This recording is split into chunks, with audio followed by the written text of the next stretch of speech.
Hey, what's going on, everyone? Vince from Crushing Strength Fitness and MMA. I just want to take a quick few minutes just to talk about Dustin Poirier and just the state of the lightweight division in general. Just to start off, I saw that Islam Makhachev responded to Dustin's call out, or kind of like a soft call out, and said that he'd be down to fight him. I think this could be a potentially interesting fight. But like a lot of other fans are saying and fighters that, Justin Gagey had just beaten Poirier. And if anything, he's in a better spot to actually contend for that title, but he would be snubbed if that were to happen. Now, just some of my thoughts on that. I think that, considering Gagey's fighting Holloway, I think that's a favorable matchup for him for his next fight. But I think regardless, it's a fight where he could potentially take a lot of damage if the fight goes into the championship rounds. So we probably wouldn't be seeing that fight for a while anyway. If Dustin is down to fight Islam in June, which I think is the date that they're trying to set up right now, or at least they're in talks with it.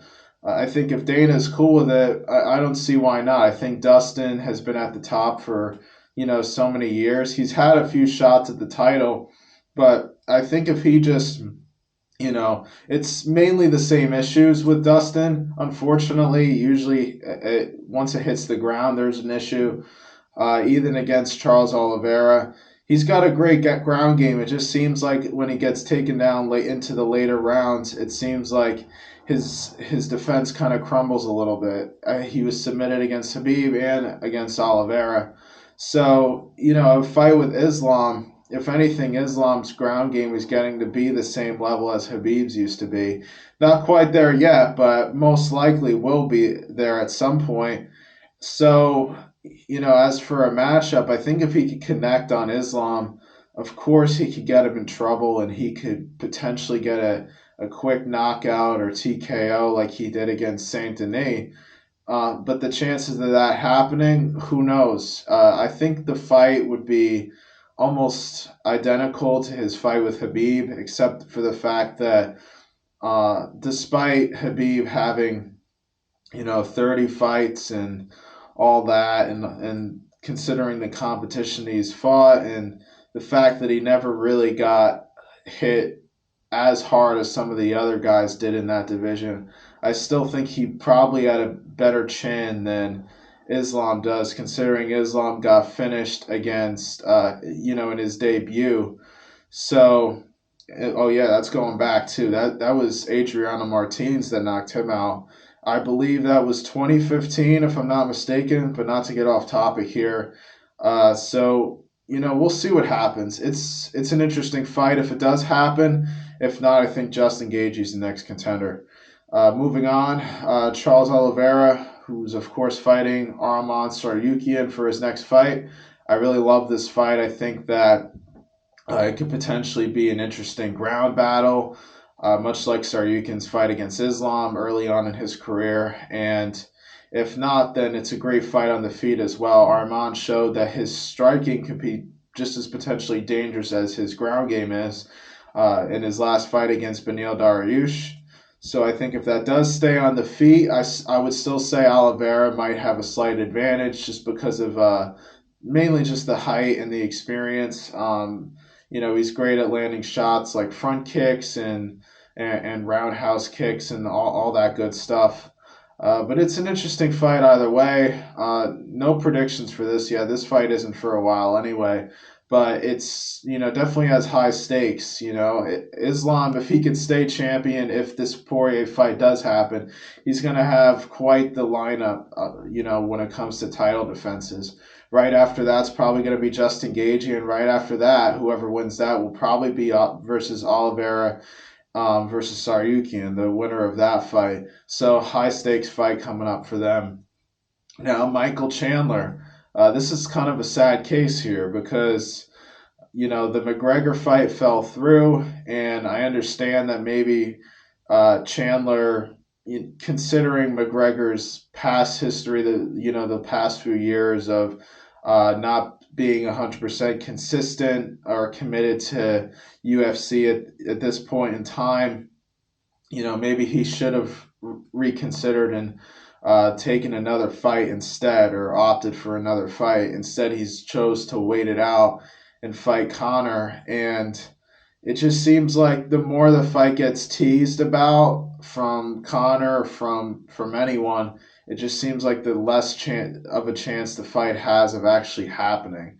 That seems to be what the correlation is there, unfortunately.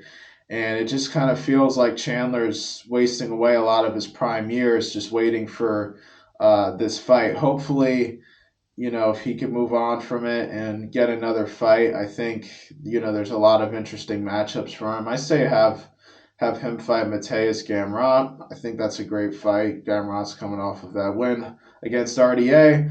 I think it's a good fight for Chandler to get back into the game, considering his losses against Poirier and Gagey. So that's a great fight. Let's book that, UFC. And moving on, we got Beneil Dariush. This is another unfortunate one. Much like Tony Ferguson, he had this long win streak, and then just unfortunately it didn't line up. Took too long for him to get that title opportunity. That never happened, and now we're seeing him get knocked out against Arman pretty quick. What was it, 40 seconds, I think? So unfortunate. Hopefully he could get back on track. I think a great fight for Dariush would be against Rafael dos Anjos.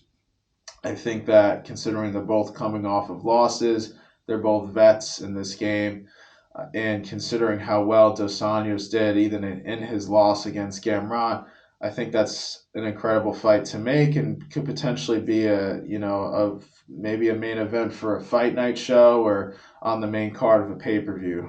Great fight. I think that's a great one for the UFC to consider booking as well. And just moving down the list, we got Benoit Saint Denis, who of course just got knocked out by Dustin Poirier. But he looked good early on with his pressure. I know that he said he had that staph infection, which prevented him from fully being, physically committed to the fight. He said mentally he was there, but physically he just wasn't there.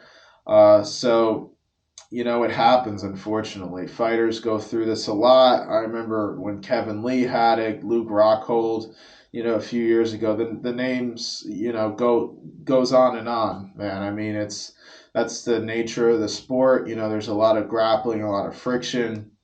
You got to make sure the mats are 100% clean when you're about to, use them for training. So these things just happen, unfortunately. I don't know what would be the best fight for him next. Maybe he should fight someone lower than his rank right now just to get back into the groove of things a little bit. If not, I really think he could be put against anyone in the top 10. I still think he's I still think he proved that he can potentially be a world-class fighter, even in that quick loss to Poirier. And moving on, we got Renato Moicano, and he's been really motivated, hyped up, ready to chase that title, ready to contend for it, and I'm rooting for him. I gotta say, it's been exciting watching his past few against Drew Dober. He got stunned a few times, made great adjustments, and came out on top for that fight. And from the post-fight interviews to I don't know, just his charisma. It's been great to watch the past few years. I'm really excited to see where Hanato goes next. And I think he did get booked for UFC 300. I keep forgetting that because that was like a kind of a last minute thing. I got to check up on who he's fighting again. I believe he stepped in. I think someone pulled out of a fight. So that will be an exciting fight no matter no matter who he's fighting, because, that's just Moicano. And just to wrap things up, that's kind of the state of the lightweight division at this point. A lot of title fights potentially are going to happen within the next, within the next year and over the next few months. A lot of interesting fights can be made if like Poirier and like Gagey were doing, where they're fighting some of the guys that aren't at that top yet. They're fighting the guys that are in the low top tens. If that could keep happening, this division will stay as one of the most competitive in the UFC right now. And just a few things before we close out the video. Marvin Vettori versus Brendan Allen is off. I just heard about that today. Kind of disappointing. It would have been fun to see Marvin Vettori get back in the game a little bit, but unfortunately the fight fell through. Brendan Allen's been calling out, hoping that someone could step up and fight him. We'll see what happens. Within the next few days, I'm sure someone will step up to fight him eventually. And last thing, just prayers for Mark Coleman. Absolutely. I read that story that just happened a few days ago where, his house was burning down. He saved his parents. He went in to save his dog, and he couldn't save his dog, and he had to get rushed to the hospital, airlifted actually, because of the smoke inhalation. So definitely prayers for Mark Coleman, man. He's been a legend in the sport, and I heard just today that he actually woke up, and his family was right there with him, which is amazing to see. So, but yeah, this has been great, guys. Hope you guys like the video. Just let me know what you think in the comments. Just what your thoughts are on the lightweight division at this point. And just like, share, comment, subscribe, all that good stuff. And until next time, hope you guys have a great night.